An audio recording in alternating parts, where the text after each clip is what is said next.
Okay, thank you. Good morning and welcome to General Finance for March 17th, 2025.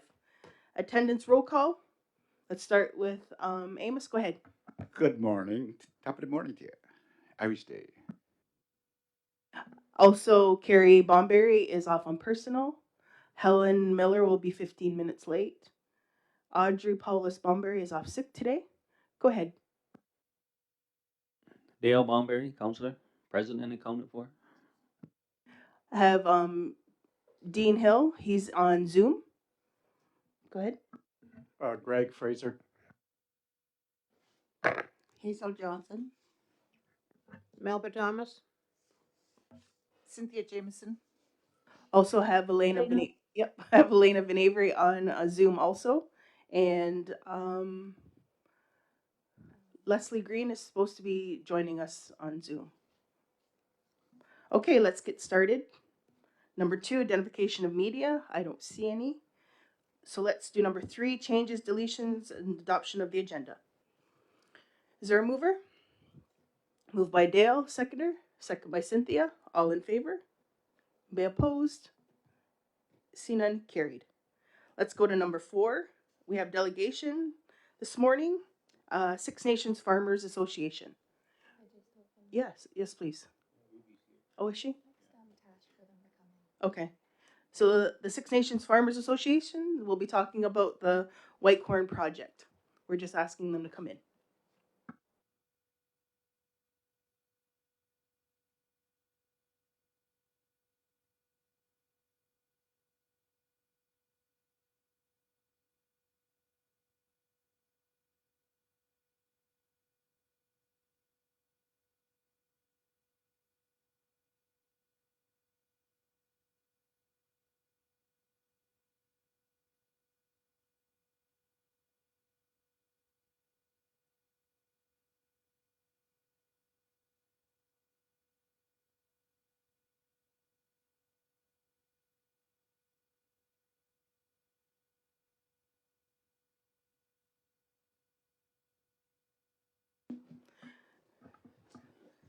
Yep. Good morning and welcome.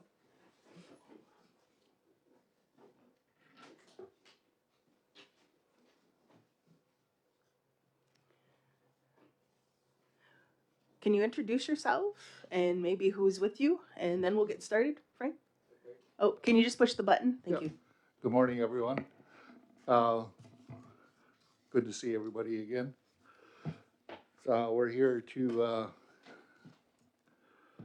give you an update, I guess, if need be, on what we're asking for as some funds to help us get through the year for the specific reason of the White Corn Project. Myself, I'm Frank Montour. This is, I'll let you. I'm Thomas Young. I'm working under Zach Miller as a data specialist, and I'm helping on the project. Okay.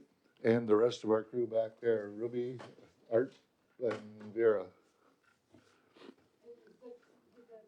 Yeah, and there's Lisa Lisnicki Young. She's the Senior Manager of Community Data and Analytics. And Maggie Gallant, she is Zach's EA. And again, welcome and good morning. So the floor is yours, Frank. I don't know that I want all the floor.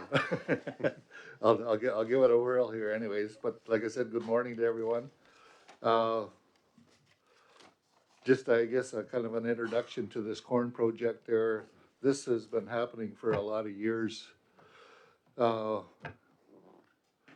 back to Art's father, who more or less kicked it off the ground, I guess, to get it going there, and just to ensure that the white corn was here and available for whoever needed it and for whatever reason they needed it. There was nobody was ever refused access to it and so forth. So, but in recent years, council has made a contribution to ensuring that we're able to do that.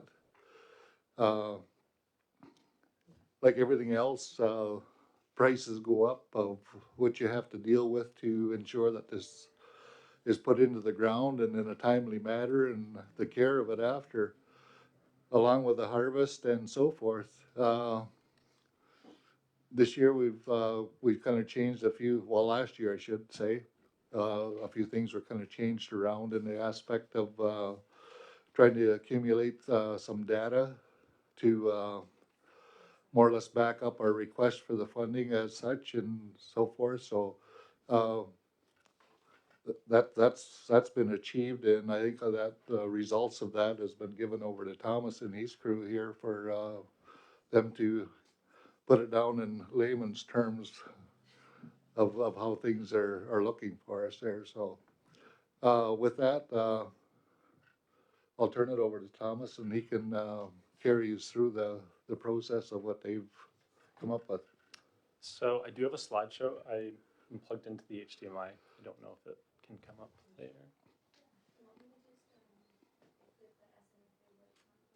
Yep, that's the one. She'll bring it up. Oh, perfect. We have an annual report with a picture on showing the corn. Maybe you thought you might be done. Yes, she does.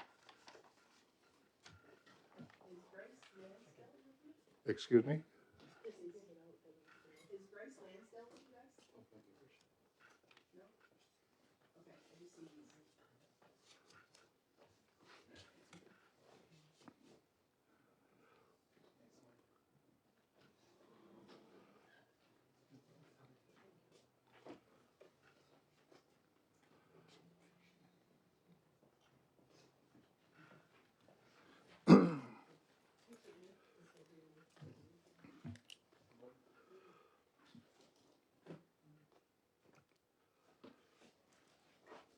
All right. So we did get some data from the Six Nations Farmers Association, and lots of it was paper, handwritten, recorded. So we kind of tried to bring it into a computerized system. We can go to the next slide. This is just the intro. So this is from the SNFA website. It seems to be like their slogan, for lack of a better word, reinforcing the role of agriculture as a sustainable economic and cultural force in the Six Nations of the Grand River community. Next slide. So this is an agenda. We're going to go over the background and purpose, the project requirements for sustaining the project, the staff and board members, benefits to community, cultural significance, project sustainability. We're going to go over the data we collected and some insights we got. Next slide. So the background and purpose. The White Corn Project began in the 1950s by Chief Administrative Officer of SNFA, Art Porter's father. Today, the project provides white corn internally to longhouses, schools, community members, traditional food programs, as well as externally to sister communities Akwesasne, Oneida, and local friendship centers in London, Hamilton, and Niagara. Next slide. So this is a detailed list of the project requirements in terms of fiscally. It's going to be a total of $60,000. 16,000 of that is to fund the administrative staff, which equals out to about 2,000 per month. Rent will be 2,000 a month for the year, would be 24,000, and then all the inputs that go into actually producing the corn, managing the crops, that will be $20,000. SNFA has identified the following items as required for the continuation of the white corn and flint corn project. Operationally, the project requires laborers and equipment to prepare 25 acres of white and flint corn, fertilizer, sprays, seed, fuel, etc. Additionally, there are administrative costs such as rent, some of the other items we've already mentioned. And there's also consultant fees for gardening support. In addition, there's many other gardening tools, equipment, farm center, produce, and cost for educational materials to community. And we can move on. Elena, go ahead. I'm just wondering, in the what was provided, it says the Farmers Association is hoping to prepare 25 acres for the corn, and in your item list, everything is calculated for 35 acres. Can you explain the differential? For sure. That is an error. Those should be set for 25 acres. So follow up, is that cost then? Is that $20,000 cost that should be reduced then? That was actually calculated for 20,000. I don't know how that error came in for 35 acres, but those are costs for 25 acres, not 35. Okay, thank you. Okay, next slide. So meet the team. There's Art Porter, he's the Chief Administrative Officer. There's Frank Montour, President. Ruby Jacobs, Secretary Treasurer. And Jesse Porter, Board Member. Ralph Soden, Board Member. Vera Montour, who's also here today. Christopher E. Green is a board member, and Mike Hill, director.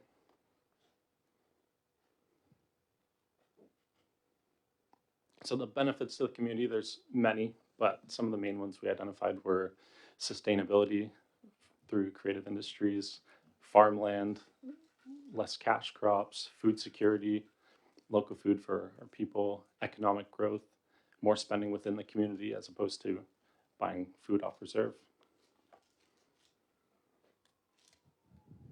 Next slide.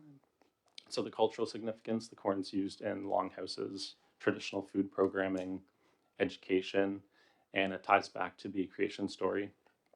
When Mother Earth was buried after her second childbirth, out of the mound grew first corn and then the other two sisters. So it's tied into the entire cultural identity of Six Nations and Haudenosaunee culture. So this is kind of the key elements for the project to sustain itself. So updating data collection methods, currently it's just a handwritten sign-in sheet. So in order to actually prove for future funding, we are going to have to work on the data collection methods while keeping in mind not creating barriers to entry for community members to access corn. So that could be a challenge, but we can work together with the data analytics and insights team to do that. Establishing data collection standards so that there's no inaccuracies in the data. We have clean data. Utilizing strong application of the data. So once we've actually set good methods for collecting it, creating usable insights for need for the program and future sustainability. And then incorporating educational initiatives. This is something that's already occurring, but they would like to expand and further use corn as an educational standard. Next. So this is data transcribed from the logbook, the handwritten sign-in sheets that have been used.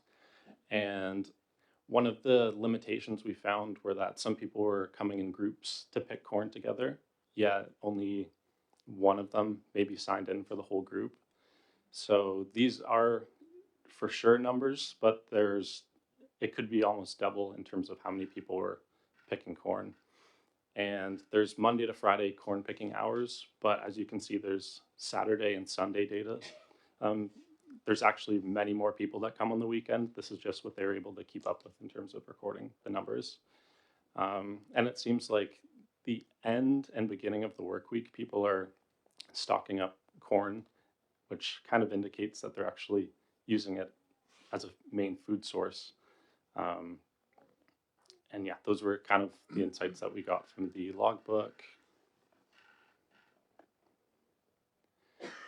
So this is kind of a distribution chart of the corn picking over the days that it was operating. There's one outlier way at the top, which is for 40 members. That was an actual group that came in and signed in properly, stating that there were 40 of them picking for a program. But there is a limitation to this because not all of those dots are actually accounting for the entire group. Some of them were signing in just individually, and then the rest of them would go pick. Picking occurs the most from August to November, which makes sense in terms of the harvesting season. And the total amount that was recorded is 191 individuals actually signed in to pick, but they're estimating closer to 300. So in 2009, there was a Six Nations and New Credit Leakage study, which found that there was $12.3 million annually spent off reserve on grocery items, which is a huge amount. 46.7% of community members are looking for a community grocery store with food, including corn, grown and bought on reserve, suggesting a demand for Six Nations Farmers Association services. Also in 2019, the SNFA did a community survey. There's 86 respondents who replied to the survey through mail, collected data on food purchase locations, agricultural opinions, residency, and other items. 81% of respondents purchased their food from farmers markets, roadside stands, and home gardens, which is a considerable amount. So there's clearly an interest within the community to buy locally.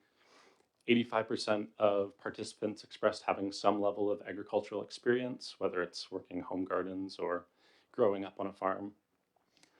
Several concerns did arise among respondents, such as fear the ground will get sick, agriculture will eventually die out, not enough youth interested, food will become genetically modified, it will lack nutritious value and become too expensive for band members to afford. Many of these items can be corrected if the project is funded properly and it's sustainable for both the SNFA and for people to purchase from them. So activities required to achieve the project goals include securing land for planting, purchasing the farming supplies, cultivating land, planting seeds, monitoring the crops throughout the growth cycle, harvesting the corn, and analyzing the crop yield. And so much work goes into even producing 1 acre, let alone 25 acres of corn. It's a really intensive project. I live on a farm, so I know how much work goes into it. It's a lot of manual labor and hard work, and it should be properly funded, and it's important within the community. This is reiterating the slogan from the website. Please join us in reinforcing the role of agricultural as a sustainable economic and cultural force in the Six Nations of the Grand River community. Thank you for listening. Yeah, just to go along with all of this, the points that's been mentioned so far is of the line items of what it takes to put this crop in the ground. We still have a gentleman in our midst there of Art Porter, who I'm speaking there, he's seen a lot of the fields on the Six Nation Reserve, and he knows what where there's good ground, bad ground, and maybe some ground. But without his expertise and looking after this project there, I think we'd be in real trouble. So the outlook of passing this on over the next few years in teaching newcomers there, the young people, to step up and be part of this there is a real huge point to bring forth there. And without the project going ahead, we're unable to achieve that. So having said that, the assistance that we're looking for from yous again this year is very greatly appreciated, and it just helps us ensure that of the projects that we're trying to strive for, of looking for the sustainability of food for our people to eat here. So we're all in this together. It's not for me, it's not for Thomas or any one individual there. It's for the whole of Six Nations, and it's not only from here that people are wanting what we're producing. They have neighboring reserves. They've never ever been refused of what their request has been for seed and so forth. So I guess we kind of leave it in your hands and see what you've got to say. Okay. Thank you for your presentation, and thank you to all of you for what you do, because that's a lot of corn, but also time, your guys' time. I have Elena, then Cynthia. Thanks. That was going to be one of my questions, Frank. Do you guys, I have two, do you guys advertise for youth to come in and observe the process, maybe from start to finish. And then if you could describe to me the process from start to finish, like at what time of year are you procuring seed, and then when are you planting, and how long does this take from start to finish? Thanks for the question there, and I wish Art was up here. If, actually, he is gonna come up and he's gonna answer that question for you. Uh, Nothing like getting it right from the head horse's mouth. Yes, from start to finish, we had our crop planted on the 14th of May this past year. 24 was probably the best year we had for growing corn. We had enough moisture and everything, but from the 14th of May, and it starts harvesting. Well, they take green corn off. The traditional people that use the green corn for their ceremonies. That's as soon as it's ready. The first part of was that July, end of July was when you can buy corn on a cob for tables. The white corn is generally ready, and they'll come and pick what they need for that as well. But I have my grandson training him to take over. He's learning everything about it. He's working with me. He started with me planting time while we actually plowed the field and get the field ready. We have that all done, and we're ready to plant again this year. And I germinated some seed already for this year's crop. And out of 100%, we got 97% germination from the white corn. So we're looking forward to another good crop here. And anything else? Go ahead, Cynthia. Thanks for that. I have similar questions. I remember my mom having the I guess it was dried white corn. Anyways, and she had this big corn basket thing, and she put it, or we would have to get the ashes from the stove and put no other papers or whatever in there and get the ashes. And I remember it was quite a process. I was just little helping her, and we'd actually put it in the creek to let the water wash the ashes out. But one of my questions was, you said you never refuse other communities when they ask for the seed. Right, I didn't realize you said to germinate the seed. right. In my mind's eye, I just thought, okay, well, you keep so much of the corn and then you plant it. What's involved in germination? And the other part of it is you give the germinated seed to other communities. Do they then do the planting and Yeah. harvesting? Yes, if they want some seed, like I can show them the germination because we've got it done. I had it on my phone here. Excuse me a minute. Let me see if I can find that. Just to bring you up to date on the germination part there, that aspect happens in actually any crop. If you're saving seed from your previous year, uh, it's a flip of the coin, I guess, to know whether you've got a good seed product in your possession or not.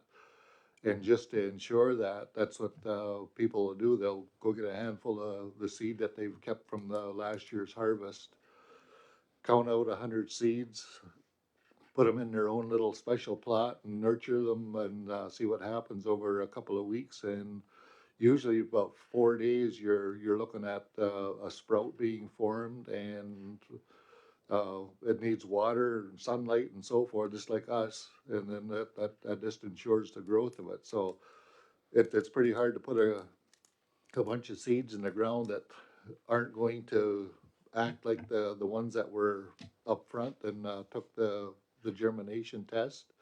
So, but then again, you're still reliant on Mother Nature to provide you with all the sunlight and the water source that you need. So, I hope that answers your question as far as the germination part goes. But Art's been busy already this year ensuring there that what he's going to put in the ground is going to grow for the people of Six Nations. Yeah, this is the germination that we've done already. We're getting ready for spring planting. White corn, you gotta be really careful with it, cause it can lose its germination. If you try to dry it, like if it's damp and it doesn't really dry right, it can lose its germination. So it's important that you test the corn, find the best corn and test it, make sure that it's gonna germinate. Cause there's a lot of work goes into getting this in the field, to getting it planted and everything. So I gotta make sure, this is what that looks like. I germinated this. This is about 10 days old. And just to make sure that our corn seed's gonna grow. Follow up? Go ahead, follow up. So I'm not trying to understand, so what you do is you said take about 100 seeds, so it's a sampling of all the other seeds. Yeah.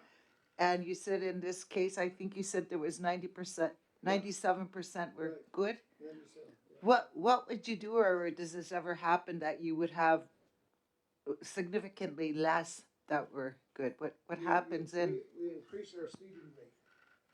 If we have to pick up, we'll adjust our planters to grow more seed, so that you'll get a good return, like a good crop. We can adjust it, but we have to start here by knowing what our seed is gonna do. We can't take a chance on planting it and lose time.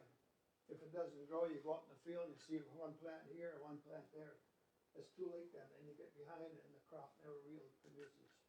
There is a little bit to it, and by doing this, it ensures that we're gonna have some white corn next year. Or this year, rather, this fall. Thank you for the explanation. That kind of threw me off when you said the germination. I didn't understand that. Okay, Ruby, I just wanna correct that, that you requested. can you maybe use Amos's mic so they can just hear you? Thank you.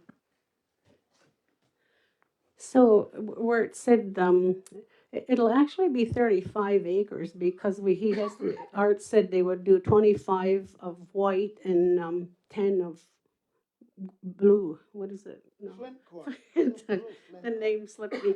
Flint. So it really is correct, that budget, what's we put forth, so that we'll have 25 acres of white and the 10 of the flint.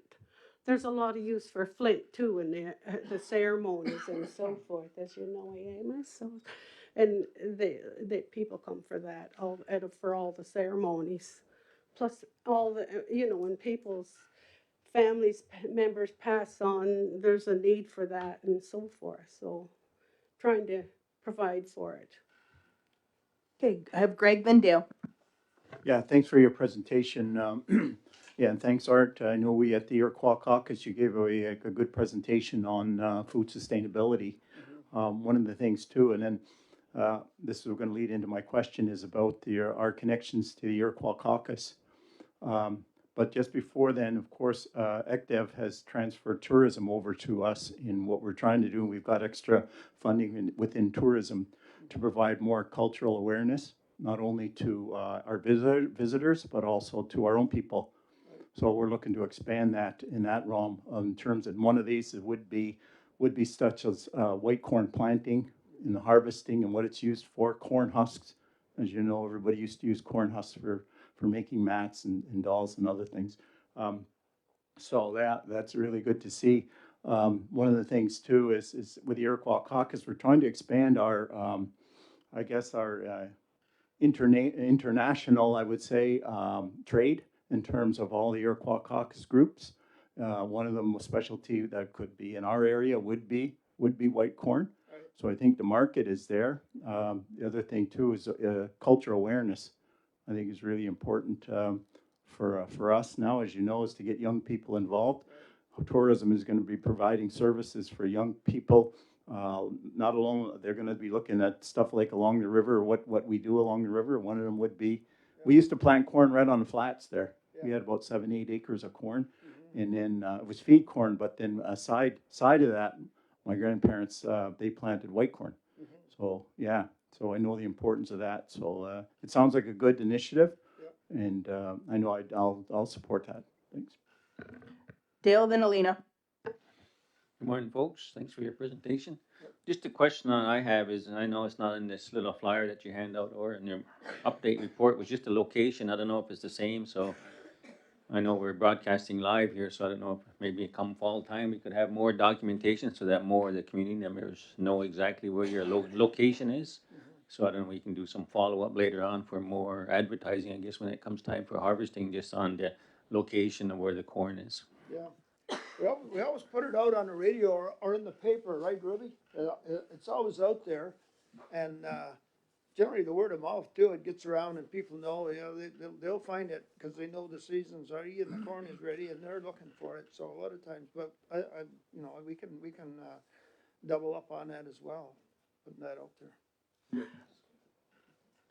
Go ahead. Just Can, along the same lines can you there. use your mic? Then I have Lena. Sorry.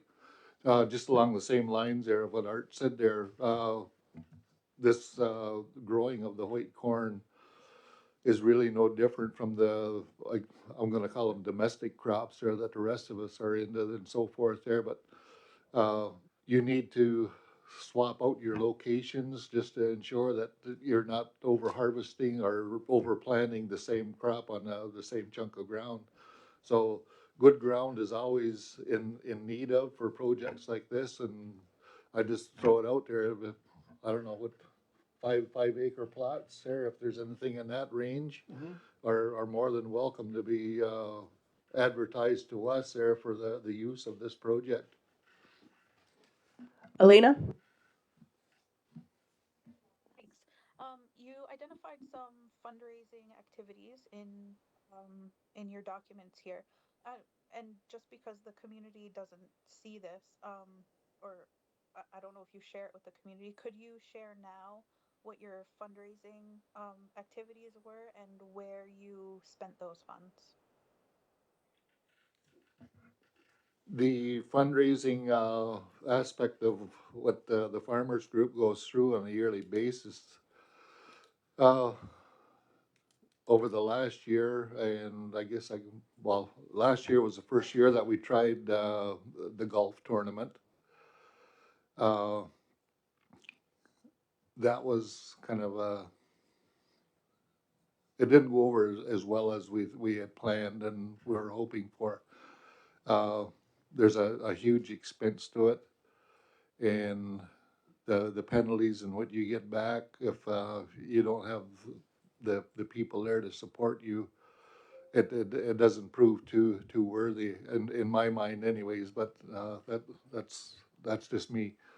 Uh, we usually have a beef or, I'm gonna call it a meat draw every year.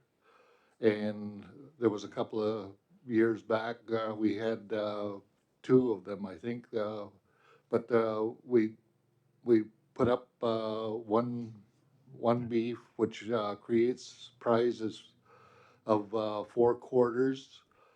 And we usually buy 2 pigs from, the butcher, and there's, 4 halves of pork in, this prize. And for a $10 ticket, that's giving you 8 possible chances to win, one of those meat prizes. So there's that. We've had 50-50 draws and so forth. Uh, along with that, fair time or any, community function. There's been, prize baskets and so forth there. So, it's been nonstop of, putting our heads together to see where we can make a few bucks to help our cause here and, looking after the everyday, dollars that have to leave the farmer's office there to make sure that we can walk through the door again and turn the lights on and use the phone and so forth. So, there's initiatives like that there that we constantly try and maintain, and, hope that we're able to, bring in a few dollars there. And for what is brought in, it's like operating on a shoestring, in my head, of what you're able to do. But, a lot of people have, donated their time over the years and so forth there without, any funds going back, and just because they know what we're up against, and we're not the only ones. The whole world's facing the same tasks that we are here, of trying to know where your next mouthful of food is going to come from. So I hope that answers your question. Follow up? Yep, follow up. Then I have Melba, Hazel, then Ruby. Does the if someone were hoping to start their own garden at home, concerned with food sustainability, and they had a, you know, half an acre that they wanted to start a garden on, are they able to call on the Farmers Association to ask for assistance in getting that ground worked up? And if so, is there a cost, and what is it? You want to answer that? Like, no, nobody's ever been refused by anybody to lend a hand. Let me put it that way. Yeah, And we work the odd gardens in the summertime for people that want it. Like, we have some big equipment and some smaller equipment. If it's a small garden, the main thing is you gotta start, for your garden this year, you should have plowed it last fall. You gotta be ahead. You can't go in and plow it. You can, but it's risky because the ground will dry out as deep as you plow. If you plow it in the fall, it all settles down and you got a good moisture bed there to put your seed in. So it's best to plow it. If you're thinking of a garden, or if anybody's thinking of a garden, you could present it to the Farmers Association, Ruby or someone, and we could put it in place in the fall, this fall, and plow it for you and get it ready so it's ready to plant in the spring.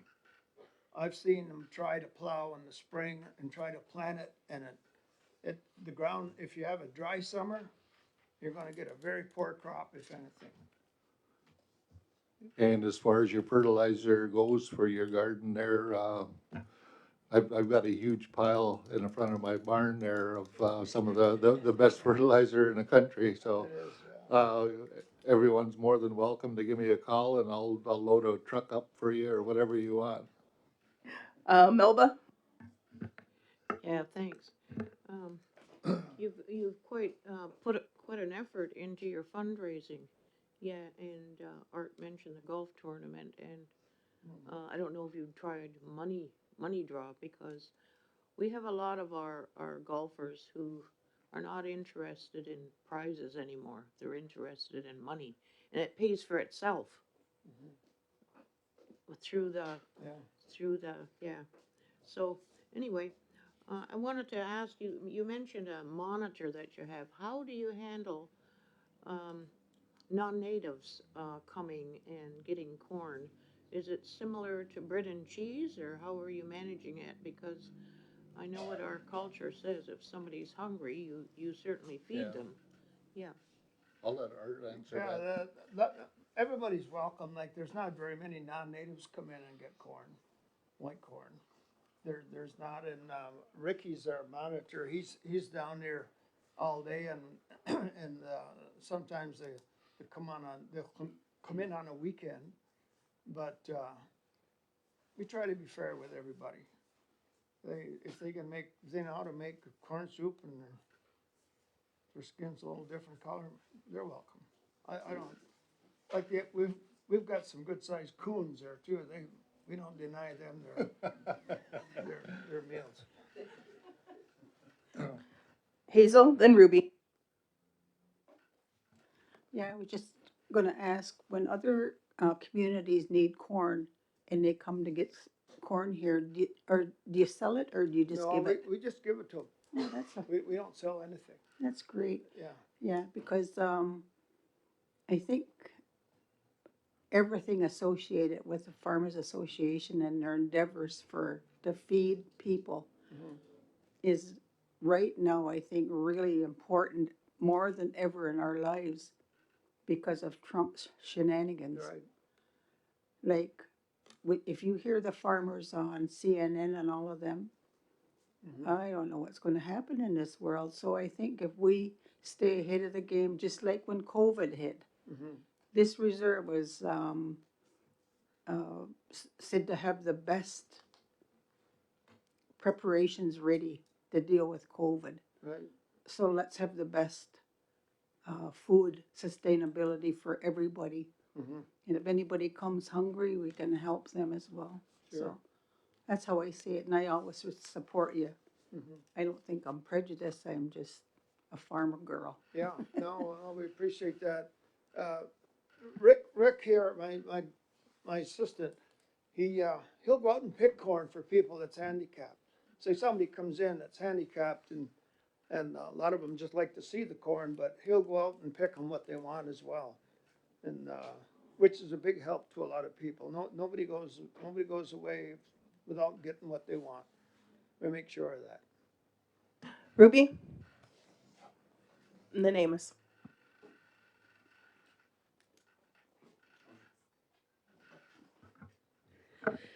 Yeah, this year was really busy for us, I must say, in answer to Alina's question about what all we did, just to add. You know, we had that, we've lived on proposals. That's how we get by, is writing proposals. As you know, we just killed ourselves Friday to get that proposal in for the greenhouse. It was due 4 o'clock and we got it in at 10 after 2. So it was real heavy duty because the complex way they have the templates to fill for those proposals.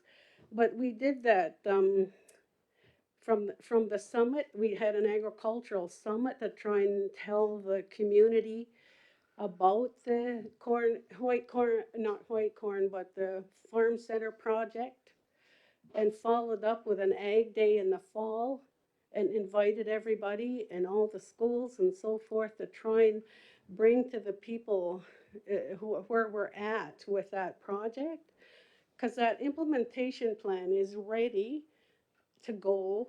And we're working on, we're trying to work with all partners that support this, and we need to have that BCR. If council could go back and put the right location on that BCR where it said we were uh, considered to be considered when you're doing these set-asides. Because the place that was put on that BCR was our sustenance down on Fourth Line. We knew we weren't going to get that because you already let us know that. So it's the Oneida Business Park location should go on that proposal. I mean that BCR, because we got 2 proposals in place right now actually that where we need that corrected. There's a economic development one that has a 50-50 uh, opportunity, and then there's the one with the greenhouse, because we have to try and say, and then we're trying to set up ahead of time. We're looking into the kind of building and the drawings for the building and so forth. So we're really trying to get this for the people, and the farmers want that to be owned by the community, not them. Who council speaks for the community, so they want to leave this as a legacy to have this farm center with that greenhouse there by the tracks at Oneida Business Park, so something's left there, because Art's trying to retire. Aren't you, Art? Real last little. He keeps reminding me and I won't let him because we need him. So anyway, if you could take it upon yourself as well today to change that location, what we asked for on that BCR would really help, because we need to put accurate data in when we put these proposals forth. So that's how we live, is on proposals. And then we went to the fair, we had the farm booth, and we worked with all the dealers to get the tractors and things in for people to see. It was a very busy year with all these things. And then having the golf tournament, and we, like Frank said, that was a bust because we had to pay penalties, or we couldn't get the golfers and so forth. So I think we probably made about 2,000 on that. That was all. It's hard work making money, really hard work. So Vera and I and the gang are all struggling to keep this farmers going for our people. It's not for us, it's not for any particular person, it's for each and every one of our people that walk on Six Nations. That's our job, to try and help with your backing. We have the MOU with you, you do back us, so just wanted to say those things. Oh, I hope that is a little bit more clear, Alina. We were very busy all year doing these things, and we will be this year too. Thank you. Okay, Amos, and then Greg. Thank you, Ruby, for your presentation on the farmers. Um, I know it's tough to raise money in this community because, as you know, I manage a radio station, and it's the same thing. So I'm just thinking about how ways of getting leverage with your request here, and I think because nobody's making money out of this, Chief, that we should challenge all of the folks that have available funding, like GREAT, GREDI, ActDev, whoever gets funding for us, Six Nations Gaming, they should all have a corporate social responsibility item on their agenda, on their budget, that says they're gonna donate. And this could be a great way to donate to the Six Nations Farmers Association. So we should challenge them as a result of whatever we do this morning to all those organizations as well. Just a thought. Even 20,000 each would be good. Yeah. I smile when I say that. You heard the challenge. Amos. Go ahead, Greg. Yeah, just to Ruby's point about, the United Business Park, of course, that land has not been determined at what good use would be, because they're mainly concerned, of course, is own source revenue. One of the things too is, as we get putting together a land use set aside committee that will be looking at all land. There's quite a bit of land actually available on the reserve, but again, we could keep that in mind, that you're requesting land and land use and see what's available. And I think, but right now, as being particularly to set it as specifics request or a determination of land, I think would be a little bit, right now would be a little bit premature. But again, we keep you in that right at the top of the queue in terms of looking for land and land use. One of the other things too is that we have two trusts also available that you can apply for, the Economic Development Trust and also the Community Trust with the Gaming Association too has money available, so that's another thing too. But right now, I'm in agreement. I would move to we grant you, because your ask is what, 60,000, right? I'm also amenable if there was an increase too. I'd be amenable to that, up to say 75,000, if that would help. And then of course we would encourage all of the other parties that you can get funding through our organization, that we make them know that that this is a good project and it's something worthwhile, especially culturally and for our own people, not only our own people but our Haudenosaunee brothers and sisters. So I'd move it. So you're moving with With an increase of 75,000. 75,000. I got a mover. Is there a seconder? Cynthia? Any other questions or comments? Go ahead, Jennifer. It'll come from OFNLP. So can we put that in the resolution? Okay, all in favor? I have a question. Question, go ahead. Where would the other 15,000 be utilized? There's always expenses. As you know, everything goes up. Fertilizer goes up. Fuel. I hope the carbon tax comes off. We're talking about it.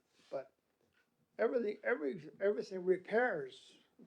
You go out and buy a bolt and a nut now. It used to be with $1.50. Now it's $5 or $6. That's just one little item. So everything goes up. We'll fit it in. There's lots of uses for this extra money. For our office staff, they take a lot of calls in regards to the corn plot, where it is. Every question that comes in, they answer it, and it'll be put to good use. Yes. Okay, all in favor? Anybody opposed? Carried. Waive second reading. Moved by Greg, second by Cynthia. All in favor? Anybody opposed? See none, carried. So 75. Thank you very much. Thank you. Yes, thank you very much. Thank you. And thank you for coming in today. Thank you And sharing. all your work. Yes. You have a good lunch? Yes, some corn soup.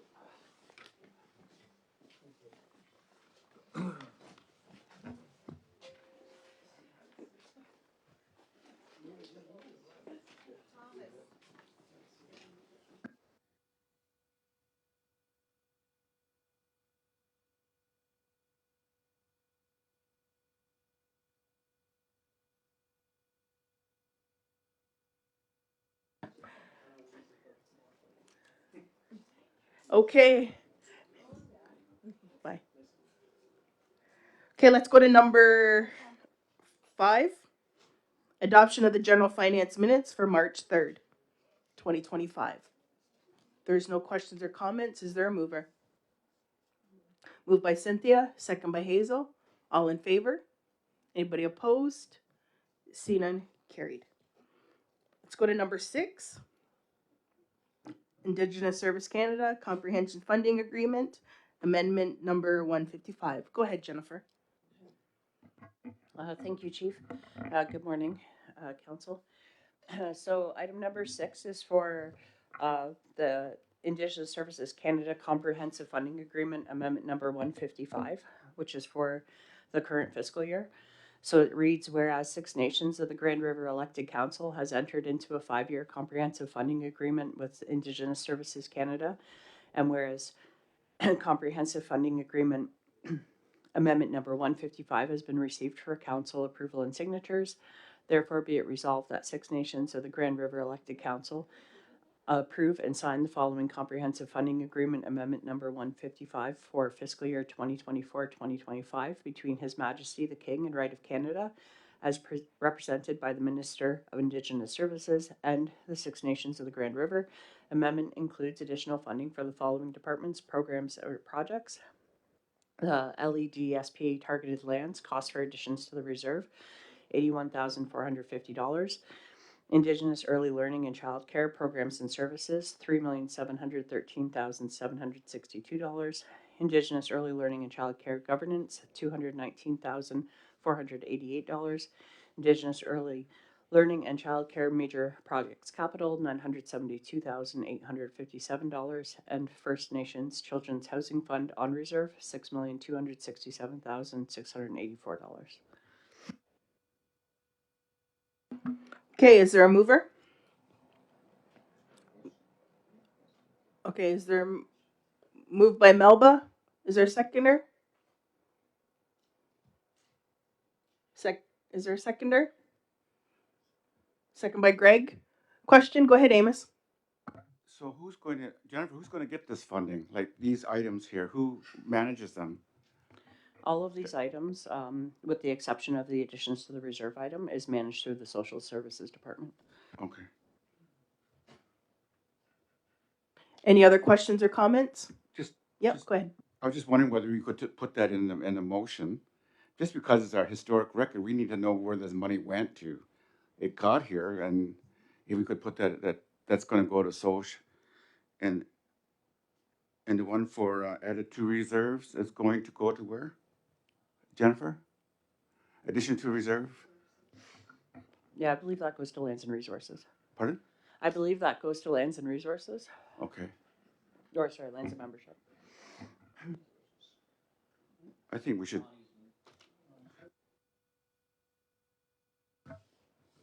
So with those changes, she's written them down for you, Amos. Go ahead, Melba, then Cynthia. Yeah, Jennifer, with First Nations Children's Housing Fund, can you explain that? Is that the one that Arliss talked about?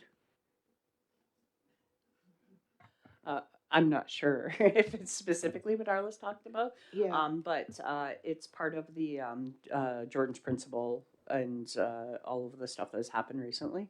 The CHRT funds, it's part of that. Thanks. Cynthia?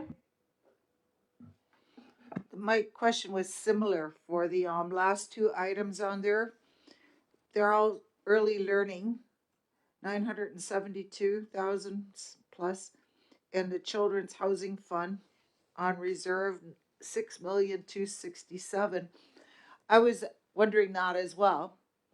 I mean, that's a good thing. Obviously, I just curious because I know there had been quite a significant amount of funds that were received for social services for major projects already. So this would be over and above what Arlis had presented. Okay. Amos? Yeah, so is this funding requested or is it from ISC or what happens as Some of does the Arliss some pay of it would be from applications that were made, and some of it would be from because we're getting to the end of the fiscal surplus? year Yeah. where they're distributing their surplus. Okay. This is accepting the funds from Indigenous Services Canada. This isn't authorizing the spend plan. So if Right, there's right. specific information that's required for how we're going to utilize those funds or how those funds have been utilized, because it could be a true up, Okay. we could bring in the appropriate technical resources to discuss that. Yeah. It's supplementary. I just artists can come in when we have our housing summit. And we're talking $6 million that she can come and present that maybe at the housing summit, so we can see what kind of capital we have to work with in housing, because this is a significant amount, $6 million. And I do know that Arliss was working with the former senior manager when they were discussing this because she's been notified of these funds for a while. And I know that the current senior manager, Andy Joseph, and Arliss are, well, because the funding just came in, those talks will start to happen as well. Thank you, Jennifer. Okay, it's been moved in second. All in favor? Anybody opposed? See none, carried. Let's go to recommendation 6.2 to waive second reading. Moved by Greg, second by Melba. All in favor? Anybody opposed? See none, carried. Let's go to number 7. Indigenous Service Canada Comprehensive Funding Agreement Amendment number 157. Go ahead, Jennifer. Thank you, Chief. So this comprehensive funding agreement amendment is for the next fiscal year, so it's an initial allocation. So it reads, whereas Six Nations of the Grand River Elected Council has entered into a 5-year comprehensive funding agreement with Indigenous Services Canada, and whereas comprehensive funding agreement amendment number 157 has been received for council approval and signatures, therefore be it resolved that Six Nations of the Grand River 59th Elected Council approve and sign the following comprehensive funding agreement amendment number 157 for fiscal year 2025-2026 between His Majesty the King in Right of Canada, as represented by the Minister of Indigenous Services, and the Six Nations of the Grand River. Amendment includes additional funding for the following programs and projects: income assistance, employment and training, $31,840. Family violence prevention projects, $280,289.78, and family violence emergency shelters for $800,000. Okay, is there a mover? Moving Amos? Okay, moved by Amos, second by Greg. Question? I have Amos, Greg, and then Leslie. And it's my record keeping again. Can we note where this funding is going to go to and within our departments, just for our records? Yes, so I know that the income assistance, it goes to Ontario Works. I believe that the family violence prevention projects and emergency shelters, I believe, goes to social, Okay. but I would have to confirm. Okay. Again, family services should be there with our housing summit if they're getting $800,000 to talk about what they want to do at our housing summit. And then I just wanted a real quick question, Jennifer. We had 55 and then now we have 57. Was there a 56 somewhere? I'll have to take a look. You would think that they come in order, but they don't. Greg? Thanks, Jennifer. Yeah, thanks, Jennifer. I would just want to be clear on the emergency shelters on what specifically that would be going to, because we have a need for emergency housing. So I don't know if that's something that could be directed in that direction or no. I don't believe this is new. This is the initial allocations for next fiscal, so it would be a continuation of things that we already do, just the sort of startup funds for initiatives that we already have in place. But we can definitely come back and be a little bit more specific on how those funds have been utilized. Great, thank you. Leslie? Hi, and thank you. I was just curious also about the emergency shelter money at $800,000. That was either requested, and is that sufficient enough money for the year that's being requested, or is it sort of is it short? Is it enough? I'm just making that query right now. I would definitely say it's not enough, just from historical information that we've all witnessed around this table. However, I would say that this is not necessarily a requested amount as much as it's an allocation from Indigenous Services Canada. So it wouldn't be my understanding of it wouldn't be that we had say requested $800,000 and then got $800,000. I think it would be an identified need. And then that is just our initial allocation for the next fiscal year so that there isn't an interruption in being able to provide those services. Thank you, Jennifer. Okay, it's been moved in second. All in favor? Anybody opposed? See none carried. Let's go to recommendation 7.2 to waive second reading. Mover? Moved by Greg. Seconder? Second by Amos. All in favor? Anybody opposed? See none carried. Let's go to recommendation 8. This comes from the community committee. So 8.1, moved by Melba Thomas and second by Carrie Bomberry, that the community committee recommends to the Six Nations of the Grand River 59th Elected Council, whereas Six Nations Fire and Emergency Services is requesting Six Nations of the Grand River Elected Council's approval of allocation of fire 2024-2025 minor capital budget in the amount of $48,310 in addition to the $11,686 with fire operating budget equipment purchases to utilize for the cost of the SCBA refill station and the amount of $60,000 located at the Six Nations Fire and Emergency Services stations. That was a mouthful. Carrie's not here. Is there a second? Dale will second it. So moved by Melba, second by Dale. Any questions? If not, all in favor? Anybody opposed? See none carried. Recommendation 8.2 to waive second reading. Moved by Melba, second by Dale. All in favor? Anybody opposed? See none carried. Okay, can I have a motion to adjourn to go to in camera? Moved by Cynthia, second by Amos. All in favor? Anybody opposed? See none carried. Nyawan, thank you for joining us today and have a great day, everyone.